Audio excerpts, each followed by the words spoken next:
കേരള പോലീസിനെ പിടിച്ചുലച്ച പൊന്നാനി പീഡന കേസിൽ മുൻ Malappuram SP Sujith Das, DYSP VV Benny, CI Vinod വല്യാറ്റൂർ എന്നിവരെ പ്രതികളാക്കി കേസെടുക്കാൻ പൊന്നാനി മജിസ്ട്രേറ്റ് കോടതി ഉത്തരവിട്ടിരിക്കുകയാണ്.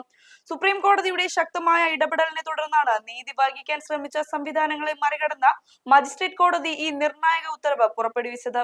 2022 ജനുവരിയിൽ ഒരു വസ്തുതർക്കത്തിൽ സഹായം തേടിയാണ് അതിജീവിത പൊന്നാനി പോലീസിനെ സമീപിക്കുന്നത്. എന്നാൽ സംരക്ഷകരാകേണ്ട CI വിനോദ് വലിയാറ്റൂർ അതിജീവിതയുടെ വീട്ടിലെത്തി ഇവരെ ലൈംഗികമായി പീഡിപ്പിച്ചു. തുടർന്ന് പരാതിയുമായി സമീപിച്ച DYSP VV ബെന്നിയും ഒടുവിൽ ജില്ലയിലെ ഉയർന്ന ഉദ്യോഗസ്ഥനായ മുൻ SP സുജിത് ദാസും യുവതിയെ പീഡനത്തിന് ഇരയാക്കുകയാണുണ്ടായത്. മുൻപ് മുഖ്യമന്ത്രിയും DGPയും ഇടപെട്ടിട്ടും പോലീസ് കേസെടുക്കാൻ തയ്യാറാകാതിരുന്ന ഈ സംഭവം മാധ്യമങ്ങളിലൂടെയാണ് പുറം ലോകം അറിഞ്ഞത്. നിയമം നടപ്പിലാക്കേണ്ട ഉന്നത ഉദ്യോഗസ്ഥർ പ്രതിക്കൂട്ടിലാകുന്ന ഈ കേസ് സാധാരണ ജനങ്ങളുടെ സുരക്ഷാ ആശങ്ക വർദ്ധിപ്പിക്കുകയാണ്.